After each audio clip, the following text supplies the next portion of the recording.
Del informe del Observatorio de los Medios Audiovisuales sobre la presentación de la representación de personajes LGBTIQ con discapacidad y racionalizados en la ficción española. Es decir, dar la bienvenida a este acto, pero dar la bienvenida también a lo que es la vida normal y la vida de cómo era antes. Coincidiendo un poco con los tiempos de Telecinco, que también están incorporando ya público a sus programas, pues en el CERMI también hemos comenzado a hacer actos presenciales. Es el primero que realizamos después de 2 años prácticamente de cierre, y os confesamos que estamos un poco nerviosos porque es un comenzar de nuevo algo que ya teníamos estatalizado desde hace bastante tiempo y durante la época pasada. Y durante este tiempo que hemos estado sin actos presenciales, bueno, pues hemos hecho muchas cosas en casa, los que hemos conseguido sobrevivir a esta tremenda pandemia. Hemos cocinado, hemos hecho puzzle, hemos jugado, y una de las cosas que también hemos hecho pues ha sido ver series y películas. Series en las que, como en la vida normal, pues aparecen personas con discapacidad, que somos el 10% de la población española, que se refleja la vida de las personas con discapacidad tal y como son, interviniendo en todos los aspectos de la vida social, o no. Esa es la pregunta, de si realmente se refleja la vida de las personas con discapacidad en las películas o en las series españolas o no se refleja. Y a eso es lo que va a responder, aparte de otros temas, la jornada y la presentación del estudio que vamos a tener ahora. Seguro que cuando conozcamos los resultados pues seremos más críticos y más libres a la hora de valorar cuál es esa intervención y cuál es la imagen que se está dando de las personas LGTBI y cuál es la de las personas racionalizadas y de las personas con discapacidad. Es la primera vez que el CERMI colabora con este estudio y estamos encantados, seguro que no con los resultados, pero sí con la colaboración y con la inestimable ayuda de Jesús González Amado como presidente de la Comisión de Diversidades Sexuales, LGTBI y Discapacidad del CERMI. El CERMI siempre ha mostrado un interés especial no solo en las personas con discapacidad, sino en las personas con discapacidad, porque son hombres, mujeres, y en todas las diversidades de la vida en la que podemos participar. Así que bienvenidos a la presentación de este estudio y bienvenidos en definitiva a la vida en la que nos vemos las caras, en la que nos juntamos, que las poblamos cara a cara, porque la verdad es que se empezará una nueva época y estamos encantados de que seáis vosotros precisamente quienes intervengáis en este primer acto que hacemos presencial. Así que bienvenidos y muchas gracias por estar aquí. Ahora va a intervenir Óscar Muñoz, que es el director de Empática y asesor de ODA, que moderará el acto y el evento. Así que adelante, cuando quieras.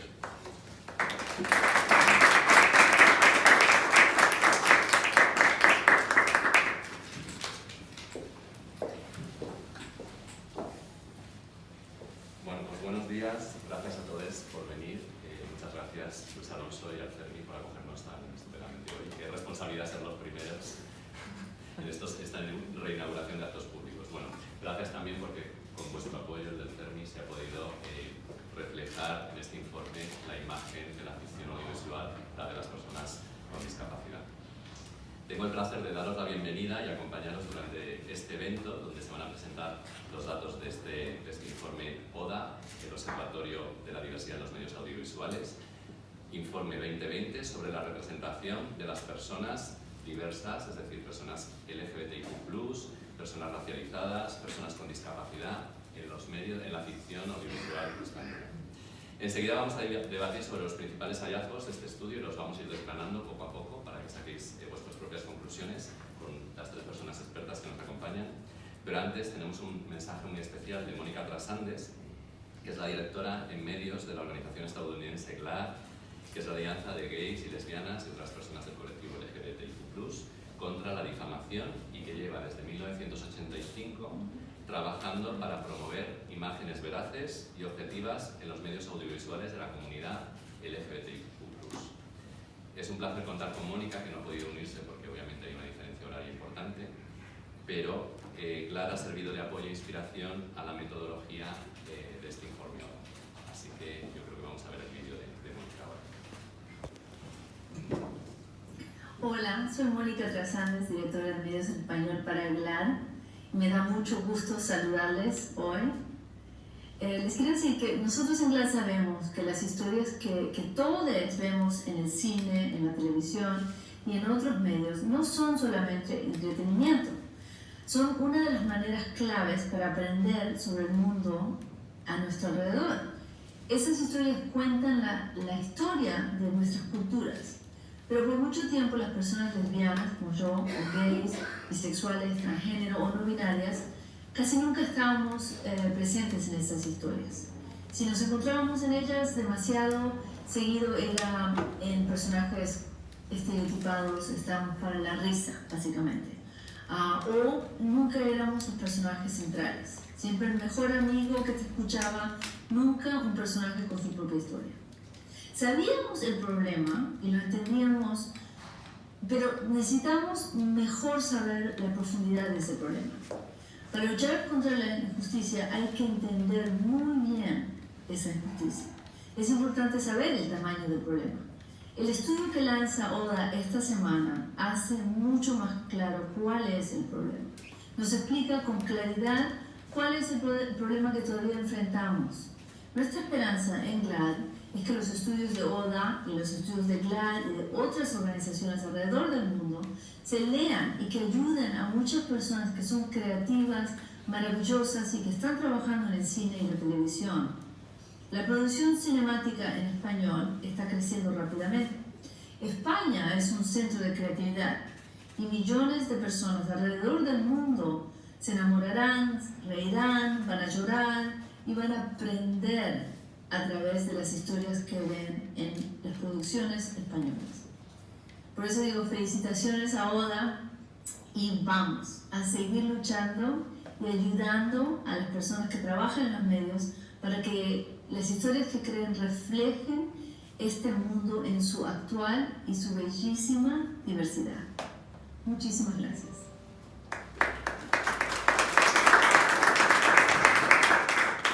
Bueno, pues felicitaciones a ODA, sin duda, y qué importante, como dice Mónica, el papel que la ficción tiene como herramienta de educación social y de aprendizaje de esa desigualdad, de esa discriminación, de esa injusticia de la que habla.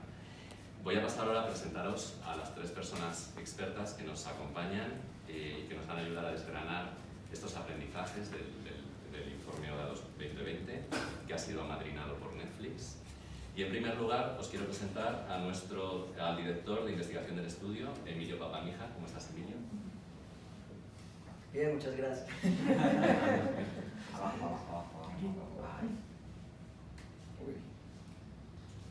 Muy bien, muchas gracias. Perfecto, ya controlamos el micrófono, perfecto. También nos acompaña el presidente de la Comisión de Imagen Social de la Discapacidad de CERMI, Juan Antonio Ledesma. Buenos días. Hola, buenos días. Gracias, Juan Antonio.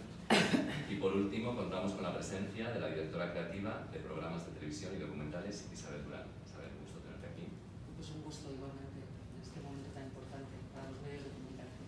Perfecto, a los cuales tú pues conoces fenomenal. Muchas gracias a los tres.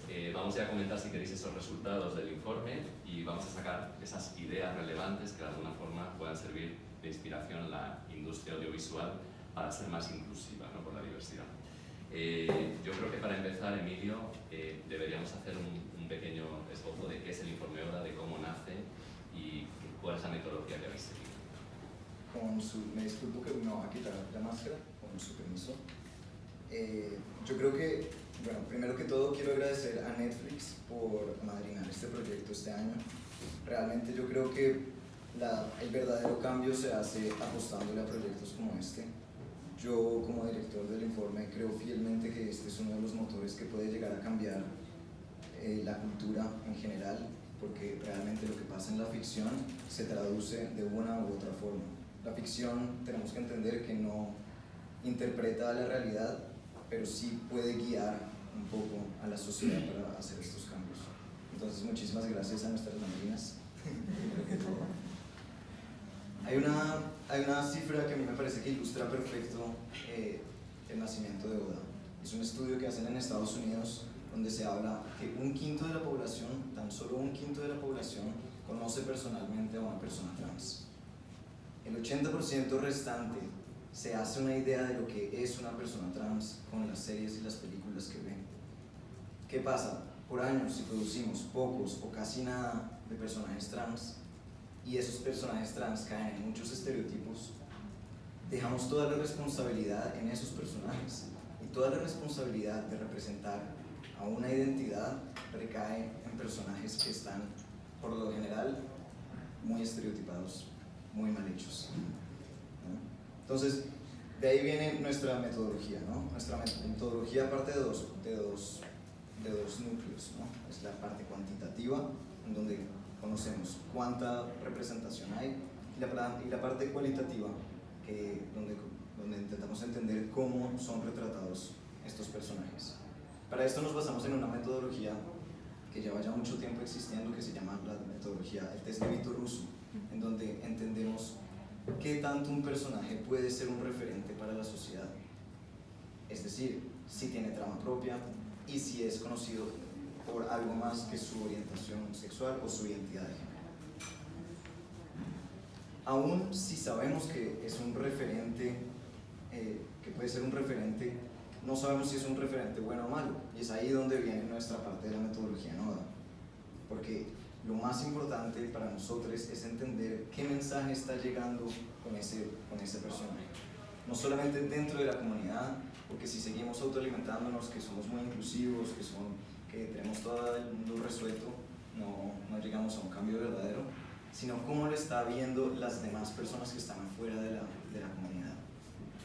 Para esto, como es muy subjetivo, porque la realidad realmente es muy subjetiva, para esto usamos este año, muy gratificante fue que hicimos una convocatoria para voluntarios y más de 20 personas nos acompañaron para esta investigación.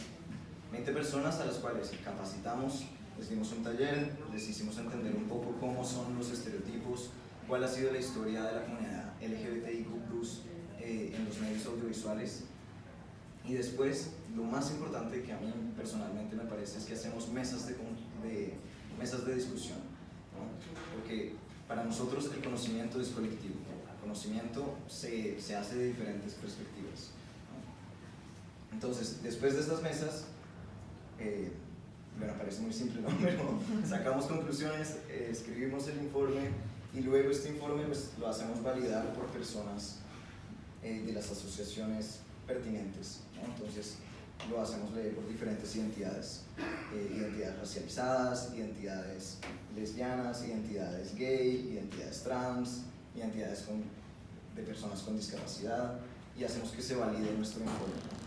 Este año, por ejemplo, contamos con la presencia y el análisis de 1.171 personajes, de los cuales 83 de esos son LGBTIQ+, o sea, un 7,1%, lo que es, más adelante, así como decía Oscar, lo iremos desgranando poco a poco, es una mejora en comparación al año pasado, pero hay que tener muy en cuenta que está Veneno de por medio, que Veneno es una serie que no sé si la han visto, pero se la deberían ver, y pues claro, nos infla los personajes. Entonces creo que eso es lo que tengo que hacer para comenzar. Me sale el digo. Bueno, muchas gracias, Emilio, enhorabuena por ese equipo y este trabajo tan exhaustivo. Nos queda claro que estáis haciendo una labor muy intensa, tanto cuantitativa como cualitativa, para mejorar la representación de las personas diversas en la ficción. Yo creo que ya has sacado un par de titulares. Lo primero es la información tiene, como nos decía Mónica, y lo segundo es que hay pocos personajes diversos en la ficción española, y ese es el primer titular. Hay oportunidad de que existan más, y además, por lo que he visto en el informe, aparecen casi todos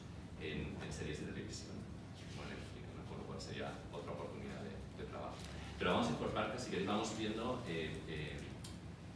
por cada grupo de personajes cuáles son los principales aprendizajes del informe. Si quieres cuéntanos cómo es la representación de mujeres que habéis observado. Primero que todo, para poder compararlo con España, con cómo estamos en España el INE saca una estadística que aproximadamente hay un 49% de mujeres en este país, lo cual el cine es una sorpresa hoy para nosotros, para estos hallazgos, porque el cine sobrepasa ese porcentaje y es el único lugar donde las mujeres están pues, más representadas que los hombres. No pasa lo mismo en las series, como podemos ver, pero sí que hay, desde el año pasado, los números serán un poco más bajos. Entonces esto, para empezar con algo positivo, está bien. Ahora vámonos por otra parte. Las mujeres que están siendo representadas son mujeres blancas, cisgénero, heterosexuales. Tienen muy pocas intersecciones, con lo cual no representan realmente a la sociedad española, porque las personas son diversas. Las mujeres racializadas, pues hay muy bajo porcentaje. Si quieren les doy porcentajes, algo alrededor del 5,8%, que es algo muy bajo.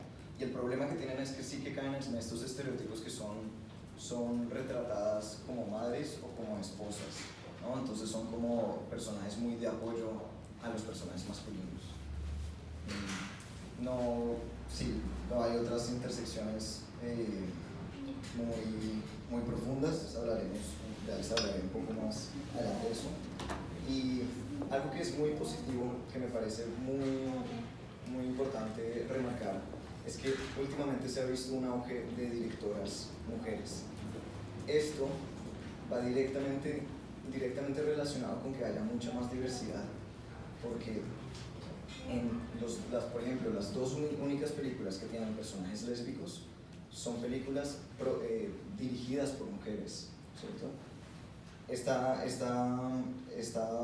Este año también tenemos mujeres que exploran un poco, como por ejemplo vivencias infantiles, como lo es Las Niñas, que es aquí. Las Niñas es una película que explora un poco como la historia de las mujeres.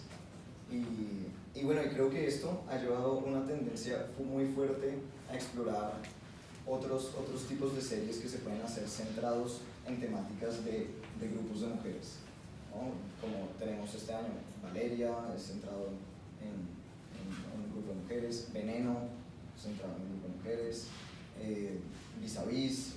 Bueno, entonces creo que eso es algo muy positivo. Las chicas del cabello.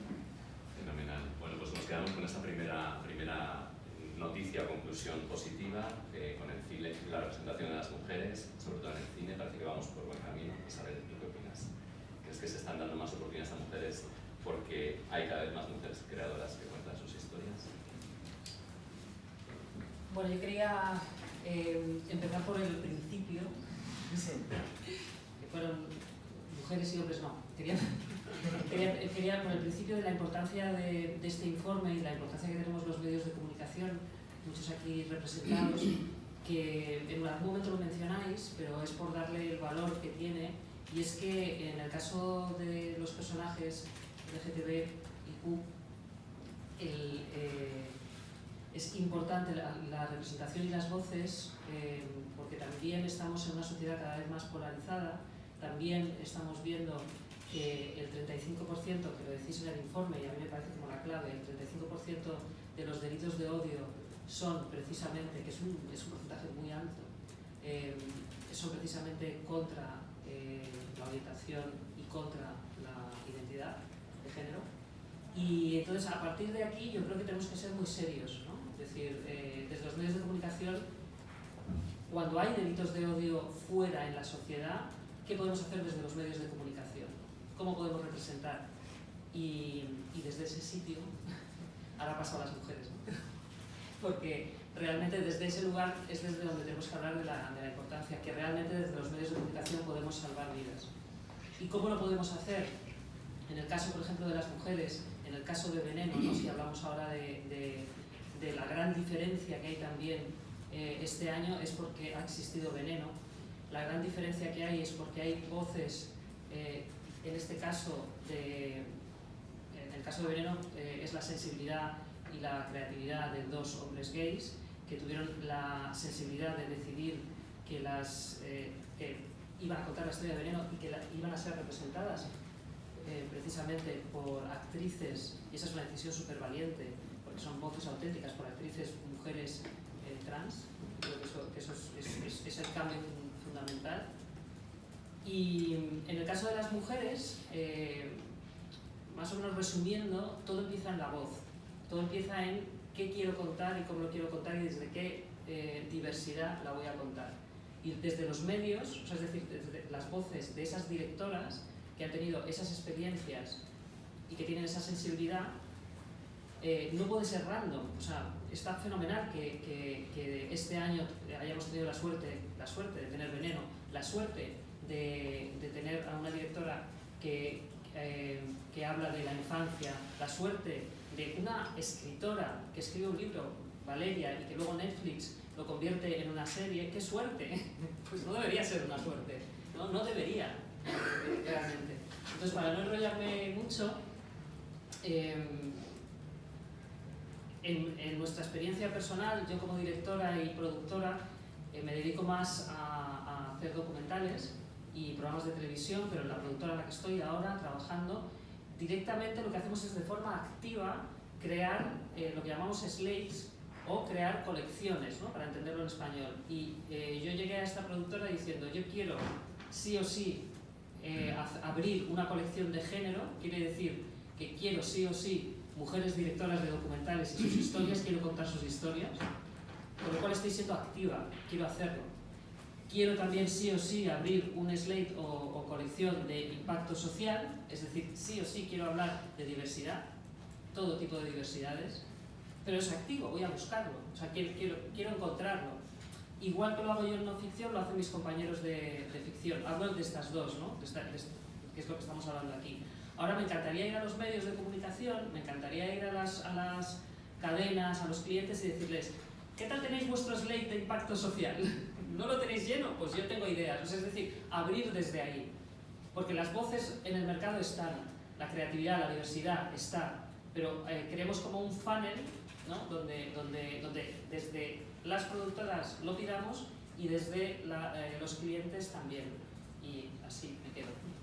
Pues muchas gracias, Isabel. Yo creo que hay un mensaje contundente a los medios de que defendáis la diversidad. Y yo creo que hay muchos medios hoy aquí, o sea que muchas gracias por recogerlo, este mensaje. Vamos a hablar ahora de las personas con discapacidad. El informe nos dice que esta representación, que está, como podéis ver, está representados, solo 2% de los personajes analizados son personas con discapacidad, mientras que en el CERMI nos estáis comentando que alrededor de un 10% de la población española se calcula que tiene algún tipo de discapacidad, es decir, claramente hay una infrarrepresentación. Cuéntanos, Emilio, cómo están representados las personas con discapacidad. Sí que os voy a pedir que seáis breves porque tenemos, creo que, el tiempo limitado. Fundamentalmente es poco interseccional, o sea, fundamentalmente es blanca y ligeramente masculina. Las mujeres tienden a tener retratos mucho más vulnerables que los hombres son un poco más malvados, ¿no? Como por un poco resumir. Y la verdad es que estas historias de personajes con discapacidad siempre se desarrollan dentro de ámbitos que son relacionados a la salud, ¿no? Son series de temática de hospitales, sí, siempre están implicados en situaciones de salud. Los 3 estereotipos que puedo destacar en este momento, cierto, este año, son que son personajes que se ridiculizan, que son como el punto de burla para los demás personajes. Esto lo podemos ver en Salir del ropero, con el personaje Perdita. Son malvados y vengativos como el practicante. El practicante es este hombre que tiene mucha urgencia por vengar su discapacidad. Y la última es que son poseedores de poderes sobrenaturales, como en Malasaña. Es un poco como el estereotipo que puedo destacar. Te quiero dar la palabra, pero... Sí, bueno, efectivamente yo creo que Fermi es quien más sabe sobre personas con discapacidad. Y por favor, Juan Antonio, cuéntanos qué te parece, si te parecen estas concepciones nocivas y qué se podría hacer contra ellas. Primero, buenos días de nuevo. Agradeceros que hayáis venido aquí a vuestra casa, que es el Fermi, ya lo he dicho antes Luis Alonso, y yo también en nombre del Fermi os quiero dar las gracias. Quiero también poner en valor este informe de Olga porque me parece que es necesario este estudio, esta radiografía pormenorizada, sin llegar a la beligerancia, pero sí que pongamos sobre la mesa pues todas estas carencias y estos estereotipos y estas etiquetas que estabas comentando. Y quiero dar también las gracias a los medios de comunicación que estáis aquí, porque al final los medios de comunicación nos ayudáis a llegar a la sociedad, ¿no? A combatir esas etiquetas, esos estereotipos, y especialmente en este caso quiero dar también las gracias a Netflix, a una compañía tan potente como Netflix que esté amadrinando esta jornada, porque esa implicación en este caso de Netflix como de otras plataformas y de otras entidades y otros medios va mucho en la línea en la que trabajamos en el CERN. Nosotros siempre desde aquí, desde esta casa, abogamos evidentemente por la defensa de los derechos, eso siempre lo vamos a hacer, pero tratamos siempre de ser muy proactivos y de buscar alianzas, que creemos que es la mejor manera al final de avanzar. En el terreno, en cualquier terreno, y también en este, en la ficción, en el cine, las series, buscar alianzas con las plataformas, con los productores, con quien en definitiva al final tiene la capacidad de crear estas series y ponerlas en el mercado. Que sepan un poco también pues, cuál es la percepción que tienen las organizaciones de personas con discapacidad. Y somos muy respetuosos porque tenemos en cuenta que estamos hablando de ficción. Hay algunas cosas que habéis comentado que son importantes. Efectivamente, hay una infrarrepresentación de las personas con discapacidad en medios audiovisuales. Hablabas, creo que era del 2%, que eso es más o menos, además coincide también con otro informe que analizamos en el 2015 sobre las principales cadenas norteamericanas, igual, estaba entre el 1,5% más o menos aproximadamente. Y es verdad, y ahora, aunque con algún tipo de matices, que se siguen perpetuando alguna serie de etiquetas y estereotipos que no ayudan en nada a reflejar lo que es la verdadera realidad de las personas con discapacidad, ¿no? de la diversidad social. Esos estereotipos que tú hablabas del villano malvado, tal, lo del practicante, bueno, van a una silla de ruedas, es que los que vamos en una silla de ruedas vamos condenados, eso es lo que digo de antemano. Tenemos todos una mala leche increíble, ¿no? Somos gente de poco fiar. Entonces, tened cuidado a ver con lo que decimos ahora, ¿no? No, pero es verdad, sí que hay una serie de estereotipos sobre las personas con algún tipo de discapacidad intelectual, ¿no? Pues una edad, que son o bonachones, como que generan ternura, por ese, digamos, tradición paternalista a la hora de poner los ojos encima de las personas con discapacidad, o esos personajes con discapacidad que por tener una discapacidad, en definitiva, a veces son superhéroes, ¿no? Que tienen una serie de atribuciones. Entonces, bueno, hay una serie de clichés que no es que lo digan Fermi, se van estudiando hace un montón de tiempo, tenéis unos libros estupendos de hace ya años, que era el cine del aislamiento, que seguro muchos de vosotros lo conocéis, de Martin Norden, y la discapacidad en el cine en 365 películas, yo la recomiendo. Pero dicho todo esto, y que coincido con ese análisis que yo he echado un vistazo también al informe, yo también quiero ser un poco optimista, ¿vale? Y viendo la producción de series de todas las plataformas, de las cadenas de televisión, yo creo que afortunadamente sí que vamos mejorando un poco, si no estaríamos apañados, si estuviéramos igual que hace 15 o 20 años, ¿no? Los clichés y esos estereotipos son importantes porque ayudan negativamente a perpetuar una imagen completamente trasnochada de lo que es la diversidad general de la sociedad, y en este caso de las personas con discapacidad, y más si, por ejemplo, pues eso, personas que salimos poco y a veces salimos mal, pero yo creo que poco a poco sí que se va mejorando. ¿Y por qué lo digo? Tuvimos hace unos años, no muchos, en el 2015, coincidiendo con este boom de series, ¿no? De consumo, que además ha visto implementado en nuestro entorno, pues con compañeros vuestros, con productoras, con actores, con plataformas, y decíamos, bueno, ¿dónde está el problema? Y ellos nos reconocían, yo no sé si tú coincides, ¿sabes?, en que, por un lado, el desconocimiento, ¿no? A la hora de poner el foco Yo hablo más del tema de personas con discapacidad, que es lo que más conozco. Un poco el miedo y el desconocimiento. Miedo también a meter la pata. Miedo a que eso genera al final un rechazo en la sociedad, que se cargue la serie, dando al final mucho dinero detrás. Y que con el tema de las redes sociales, algo que puede parecer que se va creciendo la bola, y al final la serie se va al carajo, ¿no? Decían también que en algunos casos que podía incrementar los costes. ¿Por qué? Por el tema de retrasar la producción. Entonces hay una serie de desconocimientos y miedo, que por eso nosotros decimos que desde el FERMI, desde las organizaciones de personas con discapacidad, que no nos vean como enemigos, sino como colaboradores. ¿Qué podemos ayudar? Y termino por no enrollarme. Dentro de esta comisión que yo presido aquí del FERMI, donde están representadas diversas entidades de discapacidad, es decir, con las discapacidades, cada uno con sus representantes, ya hay varias productoras, varias cadenas de televisión que nos dicen, mira, tenemos este proyecto, lo tenemos muy avanzado. Y, por ejemplo, hay un personaje con discapacidad, con una trama relacionada con la discapacidad, etc. Queremos que, por favor, antes de ponerlo en marcha, nos echéis una mano. Evidentemente ellos son dueños de sus guiones, de sus tiempos y de su producción.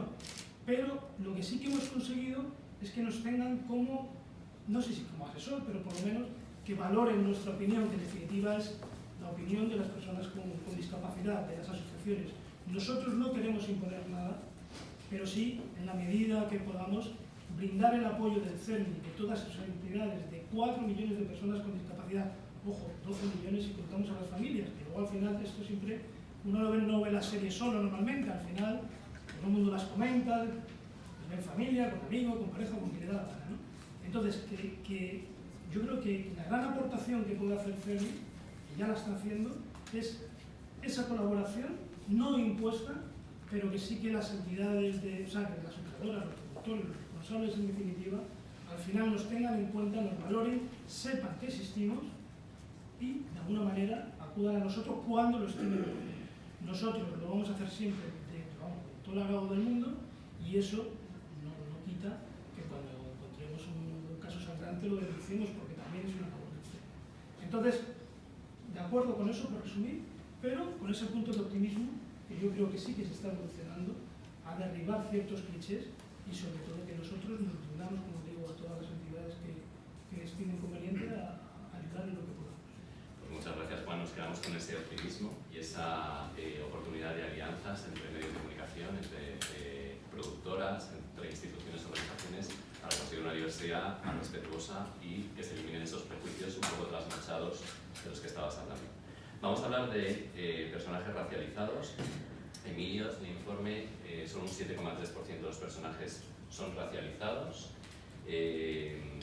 frente a los 8,2% del año anterior, es decir, hay una disminución, y su presencia se da fundamentalmente de nuevo en series, no en el cine. Y no tenemos datos censales de la población racializada en España, pero sospechamos que podrían estar infrarrepresentados. Cuéntanos además cómo crees que están representados según el informe. Encontramos que más o menos el 50% de los personajes, de todos los personajes racializados, son latines blanques, ¿no? Esto es importante saberlos porque es muy importante delinear la migración como una racialización, pero cómo están siendo retratadas estas personas para poder hacer una real inclusión social, ¿no? Entonces, en segundo lugar, tenemos a los árabes, a la racialización árabe, y aunque hay un montón de personajes, están concentrados sobre todo en dos series que son La Unidad y El Cid, en donde son series de mucha violencia, sí, son series en donde hay siempre dos bandos, y ya se imaginan quiénes son los enemigos. Entonces esto es algo que es un poco preocupante. En tercer lugar tenemos a la población negra, y por último a la gitana y asiática. Algo positivo que me gustaría mucho destacar, porque claro, tomen en cuenta que ODA lo que pretende ser es un territorio creativo, ¿no? O sea, nosotros denunciamos con el ánimo de hacer entenderle a las personas que hay cosas que están mal hechas para poder evitarlas o poder hacerlas de otras formas, ¿no? Como decía, no es una manera de ponerlo todo negativo, sino entonces algo positivo es, por ejemplo, algo que se está creando masivamente, y es que se están explorando más narrativas diversas, ¿no? En el caso de las personas racializadas se está hablando bastante de hombres gays musulmanes y son 3 personajes que son de élite, Omar y Malik y Qasim de Scam, y son narrativas que son profundas, que hablan de problemas adolescentes, que hablan de sus situaciones familiares, y esto es lo que queremos, ¿no? Queremos es profundidad en las narrativas. Por último, decir que sugerencia, realmente muchas de estas producciones que se centran en, o que tienen personajes racializados, siempre se ven opacadas por las historias blancas, inclusive cuando son de temática racial, de temática de personaje racializado, ¿no? Esto pasa por ejemplo en Adu, que en Adu es una película en donde el personaje principal es un personaje negro y realmente hay muchas historias blancas que están alrededor que no tienen ningún impacto, ¿no? Entonces hay que tener cuidado con eso. Perfecto, muchas gracias. Habla de las personas con orientaciones sexuales, identidades de género, expresiones diversas y cómo están representadas estas personas LGBTIQ+. En general, en el informe vemos que ha crecido la representación con respecto al año pasado, pero más de la mitad de estos personajes los encontramos solo en 6 series de televisión, y si quitáramos a la serie Veneno, como decía Emilio, que además tenemos que ver, este porcentaje bajaría mucho. No sé si conocéis un estudio que ha publicado el Instituto de Mercados Internacional Ipsos, donde se da el porcentaje de personas que tienen orientaciones sexuales y identidades de género diversas. Se está hablando en este informe que en torno al 80% de la población mundial que ha participado en el estudio se clasifica como heterosexual, es decir, estamos hablando de un 20% de personas que no se clasificarían a día de hoy ya en el mundo como heterosexuales exclusivamente. En España, además, este porcentaje sube al 22%, y esta cifra es incluso mayor en los colectivos, en las personas más jóvenes.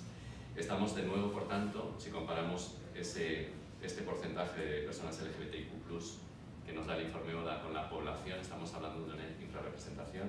Pero cuéntanos, Emilio, ¿qué nos puedes decir en la manera en cómo estos personajes vienen reflejados? Más del 50% de los 83 personajes que tenemos en el informe ahora tienen trama propia, lo cual nos quiere decir que hay muy poca representación, pero que hay una intención detrás de poder narrar estas vivencias, ¿no? Estas experiencias. Eso me parece muy positivo y deberíamos hacerlo más. En términos generales se habla en términos positivos. Hemos avanzado mucho con ese cliché muy dañino que teníamos en la comunidad LGBTIQ+, de ser villanes, de ser malvados. Eso es muy importante. Los personajes se muestran diversos socialmente, sobre todo como en la forma de vestir, en la forma de... Sí, hay varias poblaciones que se pueden ver reflejadas en estos personajes. El tema que se toca más en general es que a la comunidad LGBTIQ+ se le asocia con la promiscuidad. Eso desde hace unos años viene pasando y todavía no lo hemos superado. Y el cine todavía me sigue sorprendiendo, espero que varios hablen de esto, porque en cine estamos muy mal. En cine de 49 películas que analizamos este año, solamente 4 de ellas pasan ámbito ruso. Y son películas un poco problemáticas, ¿no? En general se está hablando mucho de paternidad y maternidad en la comunidad LGBTIQ+, lo cual eso está muy bien también. Y aunque más que todo en las películas se reflejan personajes adultos y en las series se reflejan personajes más jóvenes, que también habla mucho de la audiencia a la que le estamos dando los mensajes, ¿verdad? Yo quería, Emilio, que nos contaras un poquito más sobre lesbianas, porque sabemos que las mujeres lesbianas se enfrentan a esta noción por el hecho de ser mujer y por el hecho de no ser heterosexual, ¿no? Entonces, es llamativa la escasa presencia que ha habido en la ficción española de mujeres lesbianas este año. Solo 17 personajes y de ellas nuevamente 14 aparecen en series, no en el film. Eso lo encontramos 3. ¿Cómo es esta representación de las mujeres lesbianas? De esos 14 personajes, solo 8 es decir, que solo 8 tienen tramas propias, lo cual es muy poco todavía. Hay 2 personajes muy interesantes que son Valeria, que son Nerea no sé si la conocen, es ella ahí. Y Irene Lara, de Ministerio del Tiempo, que son bastante profundos, son bastante empáticos, son personajes simpáticos, tienen sus normativas porque son mujeres cis, blancas y de cuerpos muy normativos, pero nos parece que es un mensaje positivo. En las películas, otra vez, fatal, porque los únicos 3 personajes que encontramos en películas, personajes lésbicos, son en 2 películas que son dirigidas por mujeres. Entonces, otra vez la relación está contundente. Yo creo que aquí tenemos que preguntarle a Isabel, que sabes mucho de este tema, si crees que sigue predominando esa imagen de la mujer un poco del imaginario masculino, ¿no? Dentro de lo normativo, una mujer cis, una mujer blanca, una mujer heterosexual, y a lo mejor hay escasez de reflejar otro tipo de diversidades dentro de la mujer, ¿no? Sí, voy a intentar ser muy breve, lo que pasa voy a ser lo más breve posible, a ver si lo consigo, porque quería decir 2 cosas. Desde aparte de trabajar como productora de televisión, también trabajo desde el activismo por la visibilidad lésbica, y de ahí nos conocemos también, la visibilidad lésbica en el trabajo, y lo que nos hemos dado cuenta es que las mujeres lesbianas vamos a ser más visibles cuanto más igualitario sea el entorno. Es decir, y eso es así. Entonces nuestra lucha de activismo va en favor de la igualdad. Y se refleja en realmente 2 mujeres directoras, tratan el tema de lesbianismo, ¿no? O sea, se refleja claramente en el informe. Cuanta más igualdad de género haya en las responsabilidades de los trabajos, pues más cómodas o más cómodes nos sentimos las mujeres lesbianas para estar ahí. Entonces, por un lado eso. Y lo otro, y ya siguiendo con lo que comentabas antes, los medios de comunicación es cierto, y en general el capital y el dinero siempre tienen miedo. Entonces, cualquier cosa extraña nos puede dar un poquito de miedo. Yo tengo la suerte de trabajar dentro de España y fuera, y quería comentaros cómo se trata el tema de la diversidad en los medios de comunicación en el Reino Unido, por ejemplo. Entonces ahí siempre hablan de cuotas, es decir, pero de todo tipo de cuotas. En la BBC se propuso para este año ya, para el 2025, llegar a cuota 50-50 de profesionales, hablamos de profesionales, ya no de personajes, sino de profesionales, mujeres y hombres, 50-50, y luego hay porcentaje por cada diversidad. Es decir, que los trabajadores y las trabajadoras, representantes de las diferentes diversidades, de acuerdo a cómo está la población, tanto en racialización como en discapacidad, como en diversidad de género y de orientación. Y me parece interesante para ponerlo encima de la mesa, porque al final los equipos que hacemos televisión somos los que luego cambiamos y contamos con esos personajes, ¿no? Entonces, está por un lado, queremos la ayuda de las asociaciones para hacerlo bien, y por otro lado, asegurémonos que tenemos suficiente diversidad dentro de nuestros equipos para hacerlo bien. Es decir, no solamente que sea externo, sino que sea interno. Y por otro lado, ya lo último es que está por un lado Viacom, que es Viacom CBS, y por otro lado también Channel 5, que ya directamente ellos tienen una frase que es no diversidad, no compro. Es decir, si tú como productora, cuando me vienes a presentar un proyecto, no me demuestras que tu equipo es diverso, es decir, vas a hablar de mujeres lesbianas, mínimo esa voz auténtica de mujer lesbiana que te va a escribir el guión, o con una persona con discapacidad, mínimo que te va a escribir el guión y te lo va a contar desde su verdad. Y ya está, esto es. Bueno, pues qué interesante, la diversidad dentro se transmite fuera, ¿no? Claro.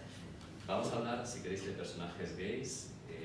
Emilio, cuéntanos un poco en comparación con las mujeres lesbianas, qué es lo que habéis visto en el informe. Son los personajes más completos de la comunidad LGBTIQ+, porque son los más interseccionales. Sí, tienen bastante trama. Sí, en general estamos un poco acercándonos a representación de personajes heterosexuales. Destacar este año Isaac, que fue la película que tiene una temática que puede ser muy empática para adultos gays, que trata acerca de cómo vivir un matrimonio y tener una identidad diversa, que está bastante bien. Es también dirigida por una mujer y por un hombre, entonces, sí, Ángeles Hernández y David Matamoros. Y nada, creo que el hallazgo más gracioso que hicimos es, y me gustaría preguntarles a todos aquí, ¿cuál creen que es el oficio más frecuente para les gays, para los personajes gays? Diseño, algo de diseño, o arquitectura. ¿Alguien por ahí?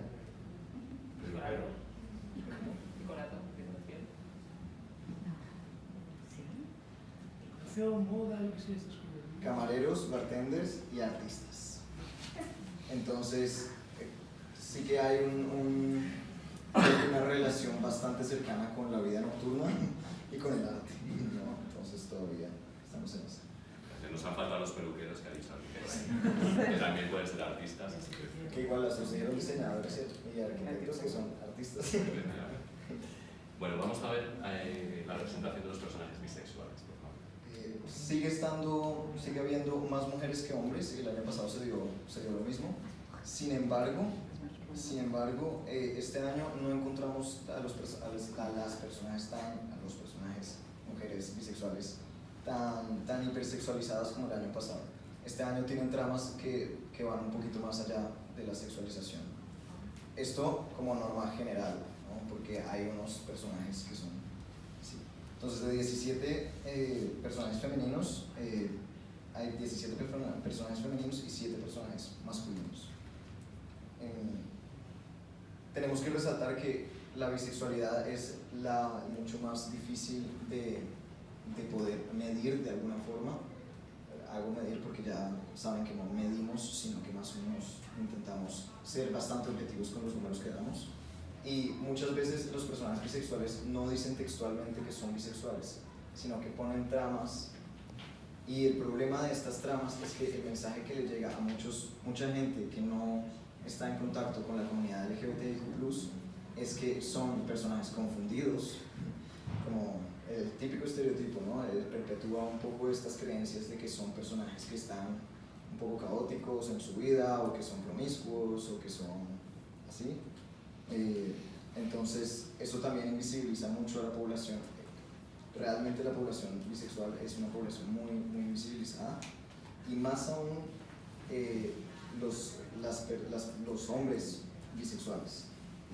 La identidad bisexual masculina está muy invisibilizada en general, pero además en las series y en las películas es contundente porque todo el tiempo se comparan los hombres bisexuales con hombres como Bolo, ¿no? Personas que son asesinos, son mentirosos, son fiesteros. Entonces esto también perpetúa esa invisibilidad. ¿Cuántas veces hemos escuchado que la persona bisexual es un gay, una lesbiana indecisa? ¿No? Estamos dando la visibilidad suficiente, la entidad, a esta identidad. Vamos a concluir con la representación de personas trans, si os parece, que es vulnerable, como sabéis, dentro del colectivo LGBTIQ+. Y este año creo que hay buenas noticias, ¿no? Este año hay buenas noticias por la aparición de Veneno. Este año es un gran año para los personajes trans, solo por Veneno, realmente. Hay que decir muchas cosas de los demás personajes, ¿no? Veneno es una serie que ha marcado historia realmente. Es una serie que pasa a ser historia trans, lo cual es muy importante porque las personas trans no tenemos mucho archivo trans, entonces eso es muy importante. Sin embargo, de 16 personajes trans que tenemos este año, 10 son de Veneno, con lo que nos deja 6 personajes, ¿no? De estos 6 personajes, a mí lo que personalmente más me preocupa es que ninguno está interpretado por una persona trans. Esto, yo quiero que a todos nos llegue este mensaje muy claro, porque es justo un año en donde se está debatiendo una ley que es crucial para la comunidad trans, es la ley trans. Esto que suceda solamente perpetúa la invisibilidad trans, que no estemos ninguno de la comunidad interpretándonos a nosotros mismos, sigue perpetuando la idea de que no existimos. Y esto es muy importante, creo que es muy importante. Tampoco en las series se tratan temas que son importantes para la comunidad. Por ejemplo, los temas laborales en las series se tratan fatal. Este año tenemos un capítulo de La que se avecina, en donde Alba está buscando trabajo y para evitar la misoginia se quita la peluca y actúa como hombre.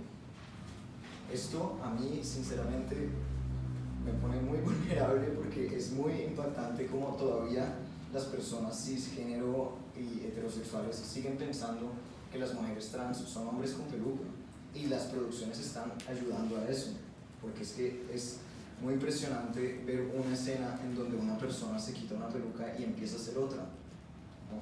Entonces creo que es importante saber que no se tratan temas importantes. ¿Por qué? Porque Veneno puede ser muy importante, pero todavía nos deja en el mismo lugar que hemos estado siempre, ¿no? En el de la prostitución, en el de la noche.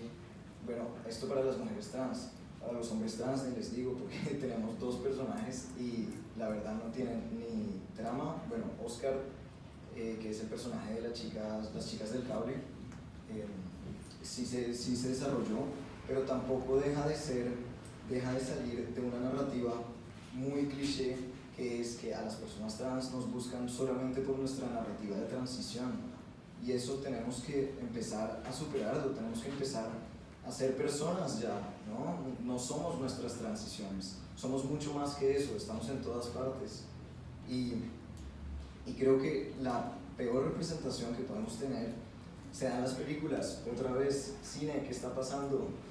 En el cine, la única representación trans que hay es en Malasaña 32. Y perdónenme que les dé este spoiler. Al final de la película se trata de un fantasma vengativo que ataca a los niños. Y al final es una mujer todo el tiempo. Y al final revelan que es una mujer trans. Entonces, revelan que es una mujer trans y al público le queda clarísimo como no puede tener niños, entonces se venga toda su vida, y es que ya las personas trans no somos negativas en vida, sino después de la muerte también. Entonces volvemos a matar a presionar a niñas para poder suplir esa necesidad, porque es que somos personas que nos suple la maternidad y la paternidad. Entonces, bueno, yo creo que no quisiera terminar con que se lleven una perspectiva negativa, sino que al revés.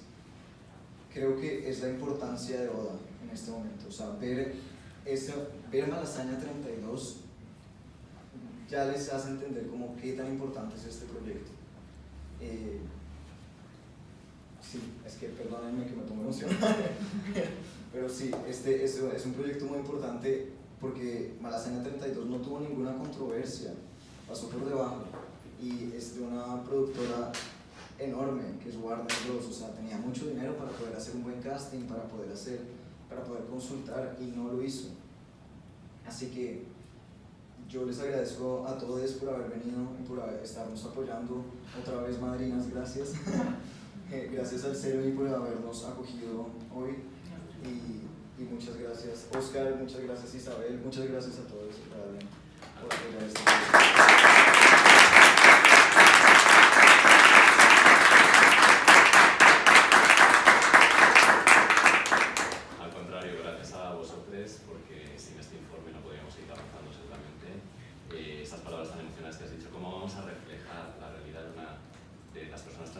Desconocemos y no hemos hablado lo suficientemente de ellas, que pasa un poco como con las personas con discapacidad, y te dejo, si quieres, que cierres un poco esta intervención.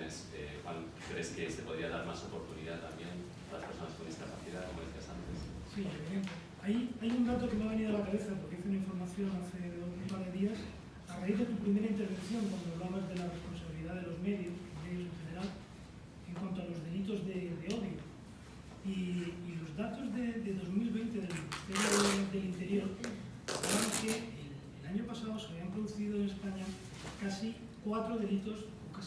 4 denuncias por delitos de odio al día en España, más de 1.400 y pico denuncias. Eso, y esto era un poco engañoso, ya lo explico por qué. Era un 17 y pico % menos que el año anterior, teniendo en cuenta que en 2020 hemos estado confinados por la pandemia. Pero ojo, y aquí era un dato alarmante, a pesar de esa bajada general de un 17%, las denuncias por delitos de odio hacia personas con discapacidad habían crecido alarmantemente un 69%. No es un dato del CERMI, es un dato del Ministerio del Interior, un 69%. Entonces dices, bueno, ¿esto ¿dónde está la explicación? ¿Cómo se vende? Claro, uno pensaba, decimos, están cerrados, y a todos nos venía a la cabeza cuántos casos conocemos aquí en el CERMI, además que hemos intervenido, de agresiones, algunas físicas se han acabado mal y otras verbales, cuando había personas con discapacidad que por su propia discapacidad tenían que salir a la calle, personas con enfermedades mentales, con autismo, con una serie de trastornos importantes, y la gente desde las ventanas ponían a parir a sus padres, al otro, al que fuera. ¿Por qué tú sí y yo no? O sea, es que es la única, es que es la única explicación que puede haber que en un año donde han bajado un 17% los delitos de odio contra las personas con discapacidad, en 2020 ya han crecido un 69%. Es decir, al final, todos tenemos una responsabilidad, y los medios de comunicación, evidentemente, y ahora hablo yo un poco también como periodista, a la hora de transmitir estos casos, ¿no? Y volviendo un poco a lo que me preguntabas,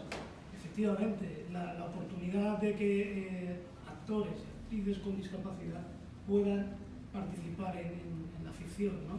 Pues imaginaos, desde el CERMI, si el empleo, que es fundamental en líneas generales, si hay prácticamente 1.900.000 personas con discapacidad en edad laboral y solo una de cada 4 tiene un puesto de trabajo, en algo un nicho, digamos, tan pequeño como es la ficción, pues la representatividad es bastante escasa. Entonces, al final, evidentemente, nosotros abogamos por dar oportunidad al talento de estas personas con discapacidad. No es que se les contrate para hacer un papel, una interpretación, por el mero hecho de tener una discapacidad, sino es que hay personas, actrices con discapacidad, con un talento tremendo, pero si no se les da la oportunidad de demostrarlo, pues al final van a tener pues, ahí se va a quedar, la sociedad no lo va a conocer. Y al final, esto pasa lo mismo que en las redacciones de los medios de comunicación. Cuando tú tienes un compañero, una compañera con discapacidad que trabaja contigo, haciendo el trabajo día a día, los prejuicios que tú has podido tener heredados, ¿vale? Esos clichés, esas reticencias que vienen heredadas o vienen asumidas por la sociedad, cuando tú estás en el día a día trabajando con una persona con discapacidad, es que desaparecen de golpe. Esta persona hace el trabajo igual que yo. Esto que yo pensaba, esto que yo creía, pues esto trasladado al final a la ficción, al cine, a las series, a los documentales, a lo que quieras, ¿no? Porque en definitiva estamos hablando de una sociedad diversa y hay mucho miedo, y eso es el desconocimiento, es al final lo que lleva a ese miedo y esas reticencias y a esos clichés.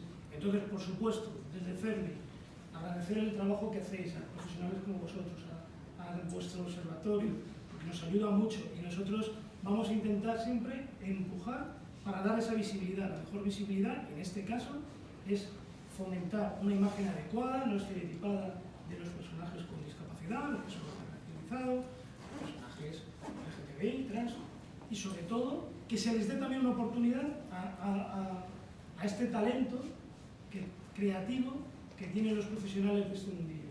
Entonces, reitero mi agradecimiento y que al final buscamos aliados, yo creo que estamos todos en esa línea, y que muchísimas gracias por todo vuestro trabajo y por trabajo como el vuestro y el apoyo en este caso de Netflix y de Muchas gracias, Juan.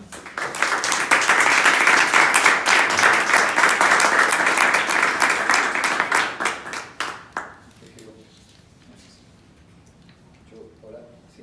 ¿Ahí? ¿No? ¿Ahí? ¿Tampoco? Bueno, yo quiero dar un último agradecimiento, y es una persona que ha apostado la vida a este proyecto, y es nuestro presidente Jorge, que está ahí atrás.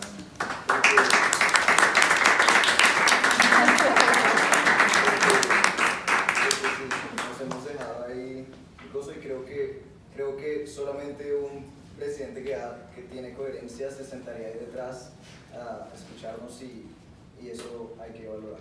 Muchas gracias por eso.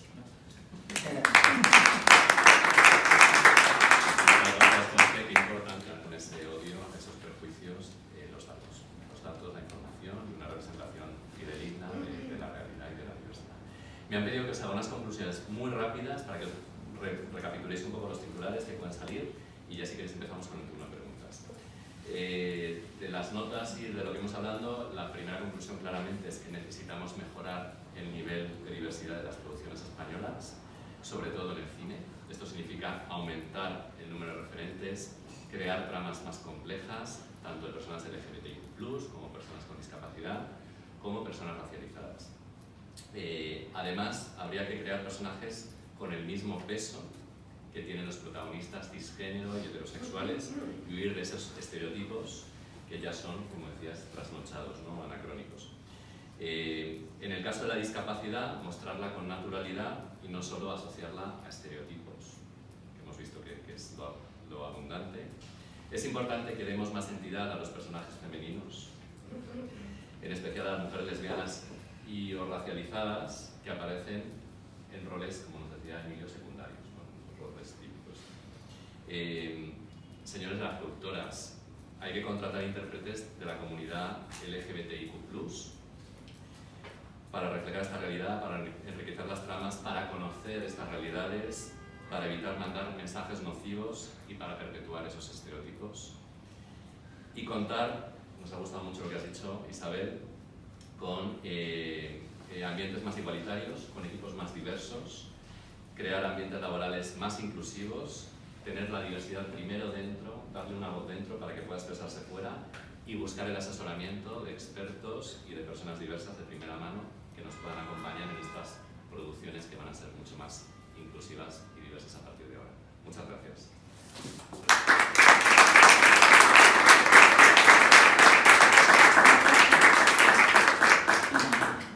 Hola, muchas gracias por vuestro trabajo. Lo primero, me preguntaba por un lado, si me permitís hacer la doble pregunta y ya paso el micro.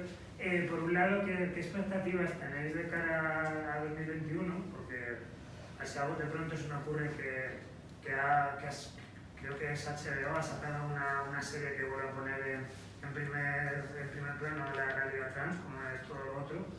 En ese sentido, si pensáis que las expectativas son mejores de cara a 2020, y por otro lado, si en vuestros planes próximos también tenéis curiosidad o tenéis interés en, ya puestos a analizar toda la ficción audiovisual que se hace en España, de introduciros en el campo de los videojuegos.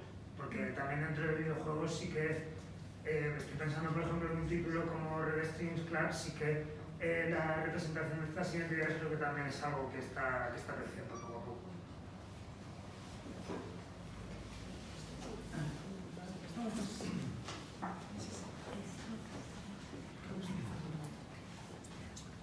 Muchas gracias.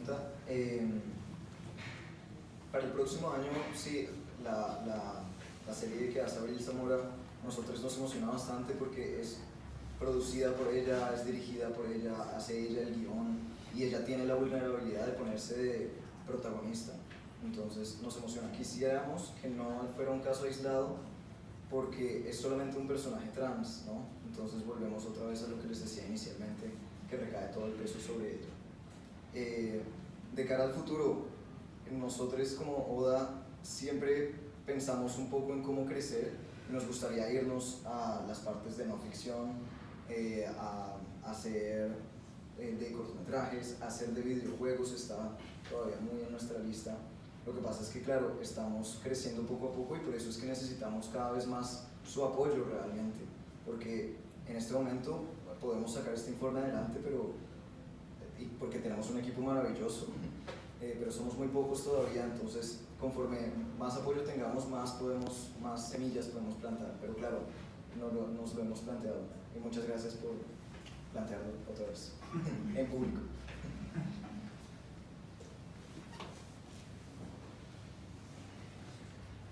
Hola. Bueno, primero muchas gracias por el estudio. Tengo algunas preguntas. Primero una curiosidad, que es intentar entender el criterio que habéis utilizado para definir las personas racializadas, ya que esto es una cuestión para nosotros, ¿no?, aquí en España. Y la otra es con relación a si tenéis intención y tenéis pensado en realizar un estudio sobre la ocupación de la industria por estos colectivos, no solo la representación en las pantallas, sino cómo están ocupados en los puestos de responsabilidad y creación.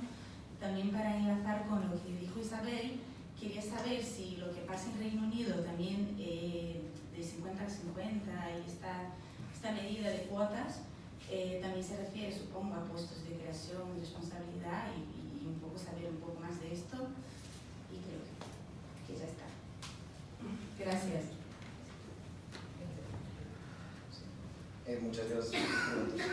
Primero que todo, hay una gran urgencia de censos en España que delineen decir que hay una gran urgencia que delineen a la población racializada. Sabemos bien cómo está esta población aquí, lo cual no nos deja abogar por derechos laborales, por saber cómo están, porque claro, tenemos cifras de personas migrantes, pero no hay discriminación de raza en esas cifras. Hay mucha gente, en Europa se habla mucho de que no se hacen estos censos porque se usan como armas de persecución, lo cual se está abogando de nuevo bastante para que hayan estos censos, garantizando, ¿cómo se dice? Anonimato, garantizando anonimato, que eso lo haces metiendo un poco más de dinero al estudio, entonces se necesitan estos estudios, ¿no? Entonces, sí que nos gustaría mucho, en este momento, nos gustaría que hubiera esos censos, pero nosotros somos expertos en medios audiovisuales. Entonces, en la industria audiovisual, claro que sí estaríamos interesados, pero creo que más allá es un poco como fomentar que existan estos cambios. Nosotros, para hacer las categorías de racialización, bueno, yo soy Papamija,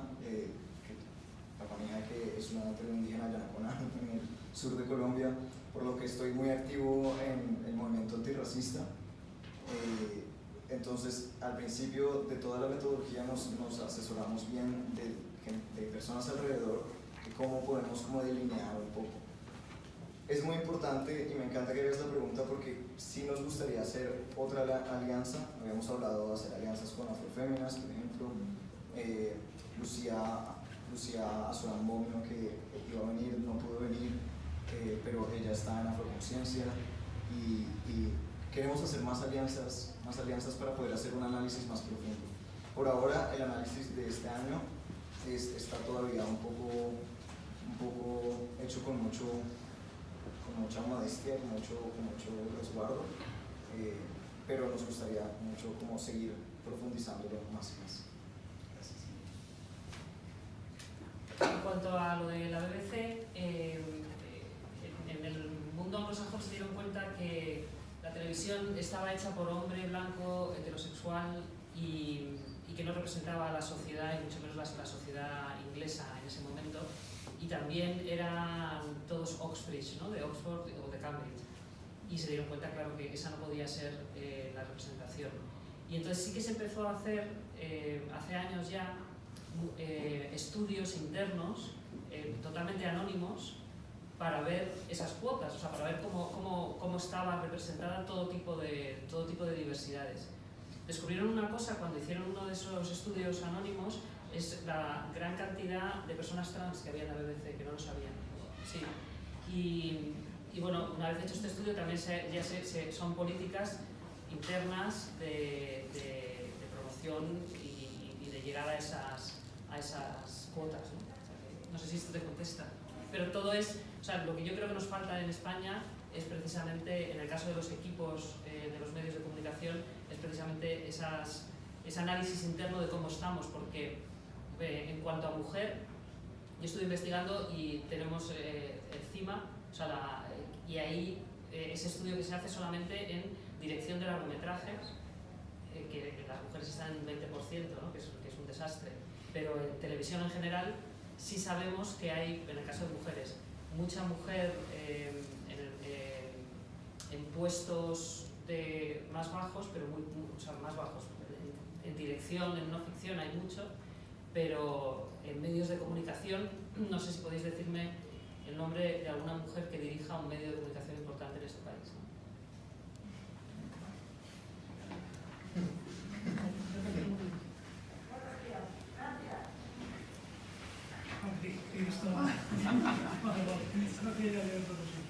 No, me venía a la cabeza, estuve el otro día con mi hijo, más pequeño, evidentemente más pequeño yo, pero es que tiene que viendo una película de estas de superhéroes en el cine, la última de Marvel, la de Eternals. Entonces, estas cosas al final que vamos hablando, yo creo que van calando, ¿no? En el elenco de esta última jornada de Marvel, de superhéroes, donde el reclamo, digamos, comercial es Angelina Jolie y Salma Hayek, había personajes, son grupos que tienen que reclamar, como siempre, ¿no? Tienen que salvar el planeta y ese tipo de cosas, ¿no? Pero era un grupo de unos 8 o 9, creo que son, y había personajes racializados, ¿vale? Diferentes. Luego, uno de ellos, además, era un hombre negro que tenía como pareja a otro hombre, que además tenía familia con un niño pequeñito. Y además, otro de ellos es una actriz que tiene discapacidad, no me acuerdo el nombre, es una actriz sorda que también está en las últimas temporadas de Walking Dead y que se comunica con lengua de signos, ¿vale? Entonces, a lo que voy, es una película, evidentemente, de Marvel, de la Disney y todo esto, pero fijaos el público a la que va dirigido, público joven, chavales y tal, y estos mensajes con superhéroes, porque es la temática, pero se van calando, va calando el mensaje, ¿no? Esa diversidad también en el mundillo de los superhéroes. Bueno, pues al final, los chavales, papá, pero no sé qué tal, te van preguntando. Yo creo que ese es un poco el camino, ¿no? Que se mete con total naturalidad, se ve, y estamos hablando de superproducciones, con sus más, con sus menos, con sus fallos, pero yo creo que hace años era imposible ver una cosa así, ¿no? En una sola película, todos estos que estamos hablando. Entonces, me acordaba ahora, que me vi el fin de semana pasado, y me parece, bueno, pues significativo, como poco, ¿no? Claro, es que no es casual, es activo. Claro, o sea, activamente se ha buscado. Sí, no, evidentemente, tiene que no es que haya sido que de pronto tiene los dados y sale así, no, se está buscando, ¿no? Exacto. Bueno, pues que a lo mejor este es el camino, ¿no? Pero hay que ver que, insisto, en la necesidad de colaborar, la pequeña gota esta que va cayendo, ¿no? Al final, para que este tipo de mensajes, que en definitiva no es otra cosa que quitar esos estereotipos y dar esa visibilidad a la sociedad, de lo que es la sociedad en sí, pues cualquier canal es bueno. Y en cine, la ficción, y una película que va dirigida especialmente a chavales, en el proceso que se van educando y tal, pues da igual, en la temática de superhéroes, ¿por qué no? Tenemos 2 preguntas más. ¿Alguien quiere hacer alguna pregunta?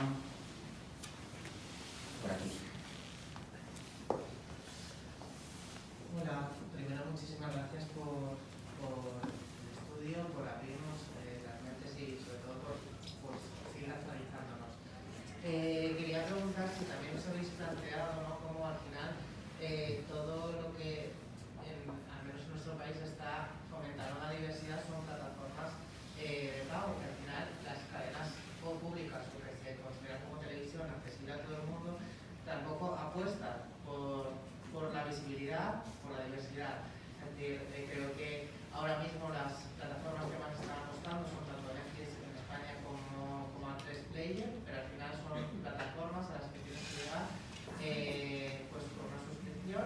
Es decir, yo por ejemplo agradezco muchísimo estar viendo Netflix y ver que se usa el lenguaje inclusivo en los doblajes, por ejemplo en Comando Queer o en Global, ¿no?, que son series en las que por fin escuchas un doblaje con el lenguaje inclusivo, ¿no?, que también sirve también para educar.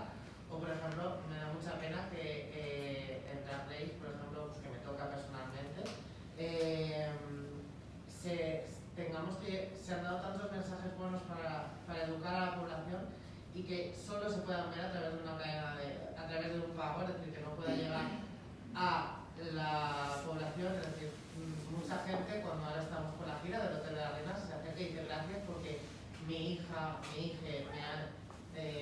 ha hecho ver el programa y he entendido más su realidad. Si esto pudiéramos llegar a traspasarlo a un prime time, creo que conseguiríamos que la gente abriera mucho más la mente, porque al final lo que hay en prime time es el mensaje de odio, la polaridad. Entonces creo que eso no sé si también lo habéis planteado, lo habéis valorado. Muchísimas gracias por tu pregunta y muchísimas gracias, Juanjo, que es súper importante. Y gracias por venir y apoyarnos a esto. Espero que después nos tomemos un café y charlamos más. Pero sí, precisamente en este informe hablamos de A3 Media, ¿no? Porque A3 Media le apuesta a una serie que es Veneno, que es muy importante, y sin embargo, porque A3 Media pertenece a A3 Player pertenece a A3 Media. Entonces A3 Player es quien tiene Veneno, mientras A3 Media es libre, pero entonces ponen encapsulado a Veneno, ¿no? Entonces, ¿cuál es el mensaje? Pues que están un poco como llamando a la comunidad LGBTIQ+, que tiene ansias por buscar referentes, porque ese siempre es el chiste que hacemos en los talleres, ¿no? Es como diferenciando lo que es queerbaiting de queer coding, que no sé si saben lo que es, pero es un poco como insinuar que los personajes son LGBTIQ+, sin decirlo de una manera explícita. Y entonces, claro, tienes a un director, una directora que busca como decir más o menos atraer, como Disney, ¿no? Atraer a un público LGBTIQ+, pero sin decirlo explícitamente para mantener al público conservador mucho más como relajado, ¿no? Entonces, estas dinámicas, por más nocivas que parezcan, son creadoras de cambio. Son claramente como un poco asociadas, pues obviamente como siempre la comunidad LGBTIQ+ se ha visto asociada mucho al capitalismo. Ya lo hemos visto con el Gay Parade, es realmente que unos bancos se monten a hacer un Gay Pride en junio, pues no tiene mucho sentido cuando en sus políticas muchos no tienen así, pero yo sinceramente creo que en los medios audiovisuales es algo que puede repercutir en la televisión libre. Es algo que poco a poco lo va a hacer. O sea, estoy seguro que si metemos la presión necesaria, se van a trasladar. Entonces, sí que le apostamos a eso. Una última por aquí. Muchas gracias también. Me sumo a la felicitación general. Extraordinario, muy importante lo que estáis haciendo. Bueno, una cosa, nada más que Chloe Zhao es la directora de Eternals, que también se identifica como asiamericana, o sea, que tiene que ver con lo que estaba comentando Isabel, de la necesidad de estar dentro también diferentes identidades. Mi pregunta quizás, que he echado un poquito de menos del informe, es la parte vinculada con queer, con no binario, identidades no binarias. Entonces, a lo mejor nos podrías dar un poquito de información sobre eso, si lo habéis estudiado. En Estados Unidos sí que han aparecido poco a poco más y más identidades no binarias en personajes. Lo vemos ya en varias producciones los años pasados. Antes es algo que está creciendo poco a poco, no es, la representación todavía no es ideal, pero está sucediendo. En España todavía no hemos visto el primer personaje no binario, no hemos visto el primer personaje intersex. Y queer aquí es una palabra que se diferencia bastante de Estados Unidos porque tiene otras connotaciones, con lo que por ahora el cine y las series españolas creo que se mantienen dentro de los márgenes todavía, ¿no? La exploración de la identidad, como ya lo hemos visto en todos los estereotipos, es algo que queda muy sin ser negativos, siendo siempre positivos, es algo como que podemos como ir un poco desarrollando, pero por ahora se mantiene bastante dentro de LGBT, así, y T así a medio poner.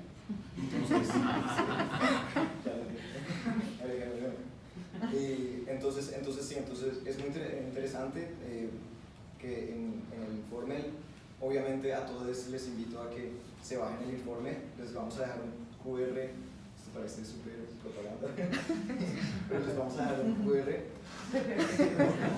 con confeti para animarles a que para animarles a que lean el informe. En el informe tenemos de diferentes identidades también propuestas y nada, espero que les guste el informe, que está hecho con mucho amor para todos. Y desde